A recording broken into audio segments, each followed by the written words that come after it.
Chapitre 18e. Une vision de l'évolution.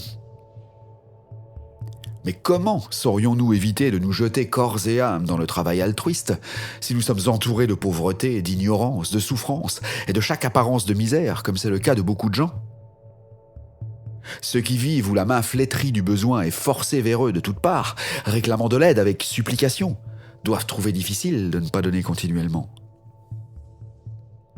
À nouveau, il existe des irrégularités et des injustices sociales qui sont faites aux faibles, lesquelles embrasent des âmes généreuses avec un désir presque irrésistible de rétablir l'ordre des choses.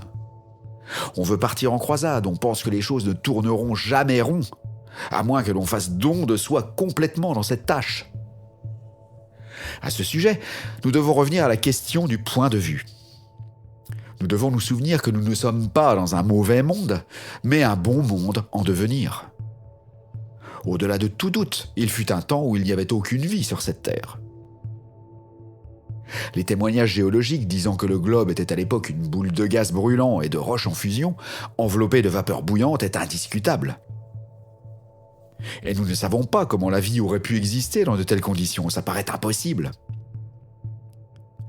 La géologie nous dit que plus tard, une croûte s'est formée et le globe refroidit et durcit. Les vapeurs se sont condensées et devinrent de la brume ou tombèrent en pluie. La surface refroidie s'est effritée pour donner un sol. La moisissure s'est accumulée, les étangs et les mers se sont rassemblés. Et enfin, quelque part dans l'eau ou sur terre, est apparu quelque chose de vivant. Il est raisonnable de supposer que cette première vie était constituée d'organismes monocellulaires. Mais derrière ces cellules se trouvait la poussée incessante de l'esprit, la grande et unique vie qui cherchait expression.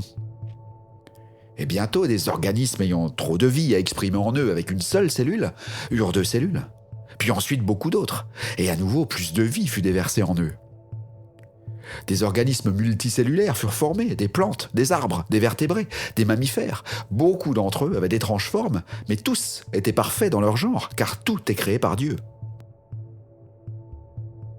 Il ne fait aucun doute qu'il y eut des formes rudimentaires et presque monstrueuses, autant dans la vie animale que végétale, mais tout remplissait son rôle à l'époque et tout était très bien.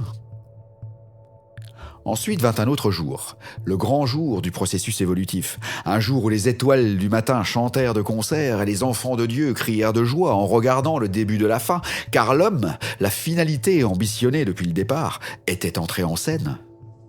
Un être en forme de singe, un peu différente en apparence des bêtes qui l'entouraient, mais infiniment différente dans sa capacité de croissance et de pensée. L'art et la beauté, l'architecture et la chanson, la poésie et la musique, tout ceci étaient des potentialités non réalisées dans l'âme de l'homme singe. Et pour cette époque et espèce, il était très bien. C'est Dieu œuvrant en toi qui te fait désirer et accomplir son bon vouloir, dit saint Paul. Depuis que le premier homme est apparu, Dieu a commencé à travailler en l'homme, en mettant de plus en plus de lui-même dans chaque nouvelle génération, les poussant vers de plus grandes réalisations et de meilleures conditions, qu'elles soient sociales, gouvernementales et domestiques. Ceux qui, se référant à l'histoire ancienne, voient les conditions déplorables qui existaient, les barbaries, les idolâtries, les souffrances en y associant Dieu, sont tentés de penser qu'il était cruel et injuste envers l'homme, feraient bien de s'arrêter un moment pour penser. Depuis l'homme singe vers l'homme Christ en devenir, la race a été obligée de s'élever. Et ça ne put s'accomplir que par les déploiements successifs de différents pouvoirs et possibilités à l'état latent dans le cerveau humain. Naturellement, le côté le plus rudimentaire et animal de l'homme dut d'abord arriver à maturité.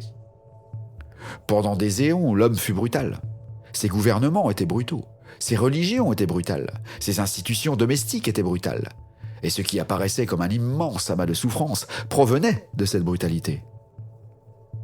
Mais Dieu ne se réjouissait jamais de la souffrance. Et à chaque époque, il a donné un message aux hommes qui leur disait comment l'éviter. Et pendant ce temps, la poussée de la vie, insistante, puissante, fascinante, incita la race à aller de l'avant.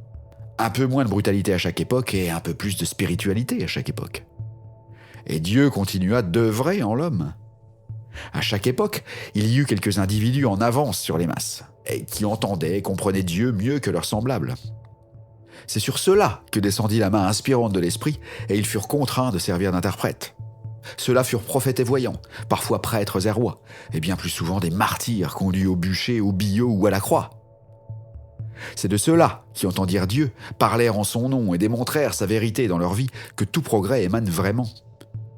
À nouveau, le fait de considérer même un instant la présence de ce qu'on appelle le mal dans le monde, nous voyons que ce qui nous apparaît comme étant le mal est seulement incomplet, et que cet incomplet est parfaitement bon où il est et à son niveau.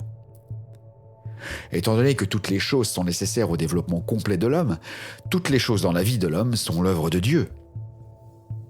Les sphères corrompues de nos villes, les quartiers chauds et leurs pensionnaires infortunés, tout ceci, Dieu l'a produit en toute connaissance de cause. Leur rôle dans l'évolution doit être rempli. Et lorsque leur rôle aura été joué, il les balayera de la scène comme il le fit avec les étranges et venimeux monstres qui infestaient les marais des époques révolues. Pour conclure cette vision d'évolution, nous pouvons demander pourquoi tout ceci ? Dans quel but ? L'esprit qui pense pourra répondre facilement à cette question. Dieu voulut s'exprimer, vivre en prenant forme, mais pas seulement. Il voulut vivre en prenant la forme à travers laquelle il pourrait s'exprimer sur le plus haut plan moral et spirituel. Dieu voulut mettre au point une forme dans laquelle il pourrait vivre comme un Dieu et s'exprimer comme un Dieu. Ceci était le but du pouvoir évolutif. Les âges de guerre, de bains de sang, de souffrance, d'injustice et de cruauté furent tempérés bien souvent par de l'amour et de la justice au fil du temps.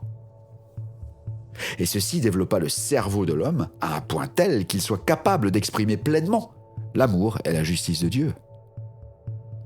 Nous n'en sommes pas encore à la fin.